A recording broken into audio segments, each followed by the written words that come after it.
연기 1주차 문제 할게요. 먼저 연기 1주차 1번 문제인데 사업 인정이랑 수용 재결의 법적 성질과 불복 방법상 차이점에 대해서 써봤습니다. 사업 인정이랑 수용 재결의 공통점이자 차이점을 서술에 써줬는데요. 먼저 같은 일련의 단계적 절차이긴 하지만 이제 첫 번째 단계가 사업 인정이고 마지막 단계가 수용 재결이라는 점을 언급해줬고 이 두 개 다 처분이어서 처분이라고 공통적으로 써줬고 이제 논점에 대해서 써줬습니다. 먼저 사업 인정이랑 수용 재결의 법적 성질을 먼저 목차를 잡아줬고 사업 인정의 기본적인 이제 배경인 의 취지, 법적 근거 이렇게 서술해 줬고요.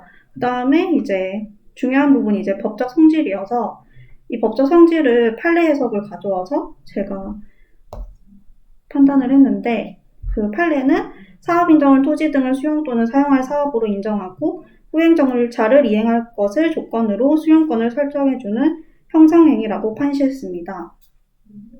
이게 풍력토성 판례인가 그건데 그걸 가져와서 제가 직접 쓴 거였거든요. 그리고 재량행위에 대한 판단은 명확하게 나와 있지는 않아서 그 재량행위랑 기속행위를 이제 판례가 어떻게 판단하는지를 위해 써줬어요. 먼저 판례는 재량행위와 귀속행위를 근거 규정의 형식과 체제 또는 문헌에 따라 개별적으로 평가할 것을 판시했습니다. 그래서 본 사안에서는 토지보상법 제20조 국토부 장관에게 사업인정 받아야 된다고 규정해서 문헌상 기속행위로 비추어지긴 하나 21조 공익적 판단을 규정하고 있어서 그 재량행위를 인정하고 있다고 봐서 재량행위에 속한다고 했습니다. 그리고 제3자의 행정행위에서는 사업 시행자에게는 수용권이 설정되고 토지 소유자에는 재산권 침해가 있어서 이제 수익적 행위, 침입적 행위 이렇게 서술해줬습니다. 그리고 수용 재결의 경우에는 이제 사업 인정이랑 똑같이 의 취지 법적 근거를 먼저 써줬고 그 다음에 이제 처분성, 그 다음에 기속행위, 제3자의 행정행위 이렇게 썼는데요. 처음에는 제가 이걸 쓸 때 제3자의 행정행위를 안 썼어요. 참 반복된다 생각을 해서 근데 단톡방에서 이게 논의가 있더라고요. 반드시 써줘야 된다고. 그래서 빠지지 않고 쓰는 게 중요하다고 봤고 수용 재결의 법적 성질은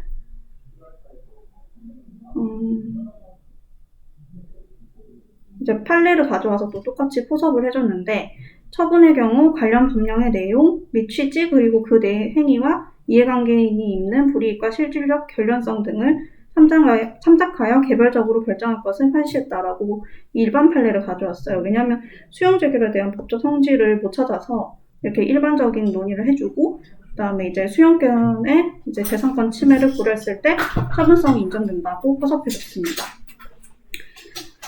그리고 이제 기속행위 근거는 수용 재결은 사업 시행자가 관할 토지수용위원회에 신청해서 발생을 하고 그래서 기속행위에 해당한다고 봤고요. 그다음에 제3자의 행정행위는 이제 수용 재결인 경우에는 사업 시행자에게 소유권이 이전되고 피수용자는 이제 손실 보상이 필요할 만큼 소유권이 법률의 힘으로 박탈돼서 침입적 행위라고 보았습니다.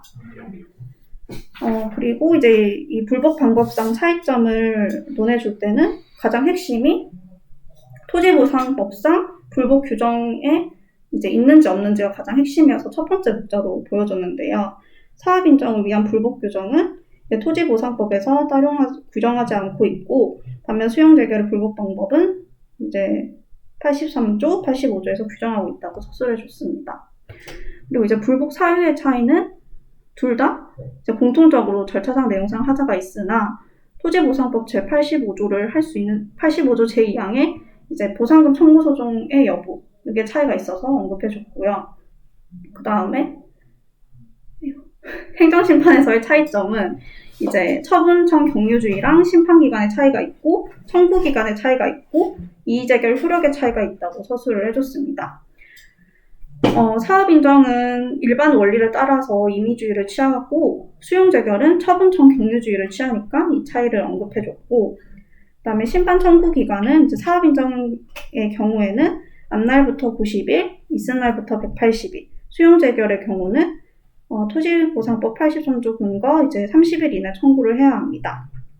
그리고 이제 행정심판에서도 가장 큰 차이는 수용 재결에서 이의 재결이 확정이 되면 얘가 이제 일반 소송이랑 같은 효력이 생긴다는 점. 거를 언급해줬습니다.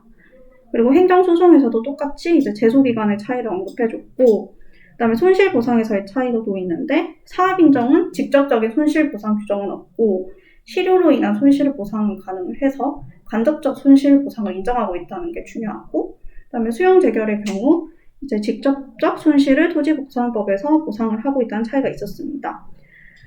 그리고 반드시 이 논점에서 언급을 해줘야 되는 게 이제 원처분주의, 재결주의 판례였어요. 그래서 이걸 가져왔는데, 이제 사업인정 같은 경우에는 이제 행정심판임의주의, 원처분주의를 취하고 있고, 수용재결은 원래 논의가 있었는데, 이제 최근 판례에서 이제 이의재결에 고의한 위법이 있는 경우에 한해서 이의재결에 대한 취소소송을 제기할 수 있다고 판시해서 토지보상법도 원처분주의가 명확해졌다고 합니다. 그리고 이제 마지막은 하자의 승계까지 인정하는 논점으로 해줬고, 인정은 되지 않습니다. 그리고 이제 이번 문제는 행정법 일반 원리가 3법에 어떻게 적용되는지를 분석하는 문제였어요. 서론에서는 행정법 일반 원리는 행정행위의 부당을 판단하는 기준이어서, 부당이라는 게 이제 재량권 일탈 남용이 있으면 부당하다고 판단하는 거니까 이제 그 원리를 행정법 일반 원리로 판단하게 되는데, 원래는 이게 불문법이었는데 지금은 이제 성문법화돼서 이거를 분석해본다, 약간 이런 식으로 서설을 썼어요. 먼저 비례의 원칙 같은 경우에는 적필상, 저희가 이제 암기했던 그 내용 그대로고, 여기서 핵심은 이제 적필상을 쓰고 단계적 심사 구조로 고친다고 반드시 언급을 해줘야 됩니다. 그리고 여기 관련 판례에서는 이제 판시사항인데, 이제 비례 원칙이란 어떤 행정 목적을 달성하기 위한 수단은 그 목적 달성에 유효적절해야 되고, 또 가능한 최소 침해를 가져오는 것이어야 하고, 아울러 그 수단은 도입으로 인한 침해가 의도하는 공익을 능가해서는 안 된다는 헌법상 원칙이라고 판시가 되어 있었습니다. 그리고 3법 사례는 사업인정 요건 2017도 701031 외형사항 공익사업에 해당해도 비례 원칙으로 그 이익 형량이 반드시 필요하다는 점을 사례로 써줬습니다. 그리고 판매권 10년 이내 헌법 불합치 판결도 그 10년 이내라는 그 요건이 과잉금지 원칙에 위배된다고 판단해서 위헌으로 판시해서 이 사례도 이제 써줬습니다. 그게 그 헌법재판소에서 이제 판결한 내용을 보면은 판매권의 입법 취지상 그 기간 제한을 하는 그 방법은 적절한데 10년이라는 기간 자체가 이제 최소 원칙에 어긋나게 되고 사익의 정도도 상당하다고 봐서 이제 비례칙에 어긋난다고 판단을 했습니다. 그 근거, 좀 인상 깊었던 근거 중에 하나가 그 10년이 지나면 환매권을 행사할 수 없게 되는데 그 환매권이 통지 요건이 없단 말이에요. 그 소멸됐다고 통지하는 요건도 없어서 이게 되게 최소 침해 원칙에 어긋난다, 이런 표현이 있더라고요. 그래서 이제 그걸 조금 이해하는데 도움이 될 것 같아서 말씀드렸고, 그다음에 불량사항도 썼는데 이제 공물의 수용 가능성에서 특별한 필요 판단할 때도 비례칙이 이제 활용될 수 있습니다. 두 번째 원칙은 신뢰보호의 원칙인데요. 행정기본법 제12조에 규정이 되어 있고 요건에 대한 해석 판례가 중요하다고 생각을 해서 가져왔습니다. 행정청이 먼저 공적인 견해 표명해야 되고, 그 견해가 정당하다고 이제 신뢰한 개인의 귀책 사유가 없어야 되고, 그다음에 그 개인의 견해 표명을 신뢰하고 어떤 행위를 해야 되고, 행정청이 위 견해 표명에 반하는 행정처분을 하고, 이를 신뢰한 개인의 이익이 침해된 경우는 이제 공익 또는 제3자의 이익을 현저히 해할 우려가 있는 경우가 아닌 한 신뢰보호 원칙에 반하는 행위로서 위법하다고 판시되어 있습니다. 여기서 키워드는 견해 표명, 귀책 사유, 어떤 행위를 해야 되고, 그다음에 그 행위에 그 견해 표명한 거에 반해야 되고, 그다음에 이제 이 제3자의 이익, 공익, 이렇게 생각을 이게 키워드라고 생각했습니다. 그리고 이제 3법 사례에서는 이제 사업인정의 경우에는 국토부 장관이 사업인정 관련해서 하겠다는 인정한 견해 표명을 하게 되면은 이제 해주지 않으면 신뢰보호 원칙에 위배된다. 주로 계획 재량에서 발생하게 되는데, 어떤 계획을 하겠다고 사전에 일정한 견해 표명이 되면은 그거를 믿고 사업 시행자가 이제 경제적으로 그 지출을 할 수 있으니까 그거에 대해서 책임을 져야 된다. 그러니까 저는 그런 식으로 이해를 했어요. 그리고 실권의 범위 같은 경우에서는 얘는 법 규정이 없더라고요. 그래서 없어서 그냥 일반적인 의의를 가져와서 썼어요. 그리고 이제 관련 판례가 있어서 판례를 가져왔는데 권리자가 권리 행사의 기회를 가지고 있음에도 불구하고 장기간에 걸쳐 그의 권리를 행사하지 아니하여서 의무자가 상대방이 이미 그 권리를 행사하지 않을 것으로 믿을 만한 정당한 사유가 있을 때 새삼스럽게 그 권리 행사를 하는 것이 신의칙에 반하는 결과가 될 때 그 권리 행사를 허용하지 않는다는 것을 의미한다 라고 판시되어 있었습니다. 이거에서 3법의 사례는 감정평가사 징계에서 찾았는데요. 감정평가사법 제39조 제7항 징계 규정은 위반 사유가 발생한 날부터 5년이 경과하면 국토부 장관이 징계 의결을 요구할 수 없다고 규정하고 있습니다.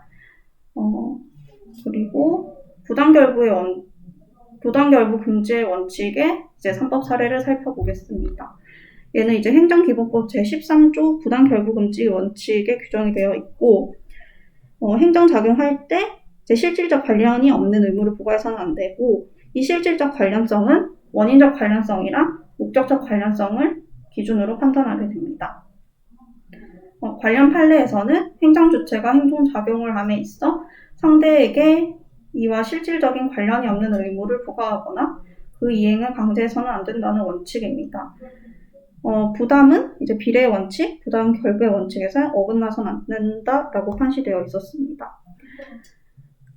이거 3법의 사례는 사업인정에 부관을 붙이는 경우로 볼 수 있는데, 만약에 국토부 장관이 사업인정을 하는 조건으로 부관을 붙이면 그 부관이랑 사업인정이랑 원인적, 목적적 관련성이 있어야 됩니다. 예를 들어서 사업인정이랑 관련 없는 기부채납 같은 부관은 원인적으로도 아무 관련이 없고 목적적으로도 관련이 없어서 이 원칙에 위배되게 됩니다. 저 질문 있어요. 네네. 그 신뢰보호의 원칙에서 사업 인정에 관한 견해 표명 부분 있잖아요. 네네. 이게 판례예요? 아니요. 이거는 저 개인적으로 이렇게 생각을 했는데 써도 될까 고민을 하다가 그 답안지를 봤는데 써져 있더라고요. 이렇게. 그래서 주로 계획 네네네네. 답안지? 네네네. 거기서도 계획 재량이라고 표현을 해주셔서 아마 계획 재량이라는 키워드를 넣으면 조금 좋지 않을까 해서. 이건 판례는 아닌데 네네네. 이런 경우에 네네. 기출에 아마 이 내용이 있죠. 그 사전 결정하고 관련해가지고 나왔던 기억이 있는데 이게 판례인가 싶어가지고 물어보고. 아니 약간 일반적인 사례인 것 같아요. 사안 포섭해야 되는 부분인 거구나. 네네네. 그 다음에 네네. 그 실권의 법리. 네. 그거 아까 그 법 규정이 없는 거는 맞는데 그거 신뢰보호 원칙에서 파생된. 네네네. 맞아요. 저는 그거 이렇게 같이 다른 건 근거 쓰고 다른 여기는 없어서 그거 써줬었거든요. 네네네. 여기다가 추가를 할게요. 하면 좋을 것 같아요. 네. 그 도승아 평가사님 그거 되게 강조하셨는데. 맞아요. 그쵸. 근데 이게 분량이 너무 많아져가지고 제가 줄인다고 빼버렸어요. 네, 빼도 되긴 사실 지금도 많아요. 그죠, 지금도 많죠. 네. 진짜 많아가지고 판례를 이렇게 좀 넣으니까 좀 많이 좀 줄여야 될 것 같아요. 근데 이렇게는 문제 안 나올 것 같아요. 안 나오죠. 그냥 연습이. 공부하는 거니까. 네. 그러니까 이렇게는 안 나오고 이 중에 하나가 나올 수는 있죠. 맞아요. 10점 정도나 아니면 중간에 10점짜리 정도. 네. 아니면 그러니까 중간에 녹여서 쓸 수 있고. 맞아요. 저도 그 목적으로. 네. 이렇게는 절대 안 나오죠. 녹여서 나올 것 같아요. 중간중간에 녹이는 식으로 많이 나와요. 맞아요. 좀 나오긴 나오더라고요. 이것만 쓰라고는 안 나와서 이 관련 판례는 사실 없어도 될 것 같아요. 근데 그냥 일반 원칙이 쉬운 거라서 안 나왔던 거지. 10점 정도 행정법 그러니까 약술 문제가 많이 나오긴 해서. 근데 또 모르죠. 그러니까 기본법이 생겼으니까 또 나오려. 맞아요. 그러니까 조문 외우고 있냐 하고 나올 수도 있죠. 기본적으로 어려운 게 없으니까. 그러니까 뭐 일부 취소 이런 것도 사실 뭐 따지고 보면 뜬금없는 행정법 그거니까. 일부 취소도 나왔어요? 재작년에 나왔었어요. 10점짜리로. 아 진짜? 진짜 나왔어요. 대박. 그러니까 나올 수도 있어요. 그러니까 안 나온다고 말 못해요. 와 대박이야. 그래서 이게 그래도 네. 한 번만 보면은 가서 뭐라도 쓸 수 있잖아요. 맞아요. 기억이 그 있으니까. 흡수설, 역흡수설도 이제 쓸 수는 있어요. 네. 맞아. 몰라도 그 정도는 맞아. 가능하니까 그 취지로. 다 풀어서 다 공부를 다 해야 되는구나. 아니 근데 그 10점짜리 나오잖아요. 그 문제 때문에 매년 수석 점수가 달라져요. 그래서 그거 나왔을 때 소속 정부 60점대였어요. 아, 이유가 오케이. 네. 그 이유가 다 있어요. 아, 너무 다 자잘한 것까지 하려 그러면 근데 공부 어차피 못하는 성격평가라니까 상관없다는 얘기예요. 수석도 틀렸다는 얘기고 그거. 네. 네.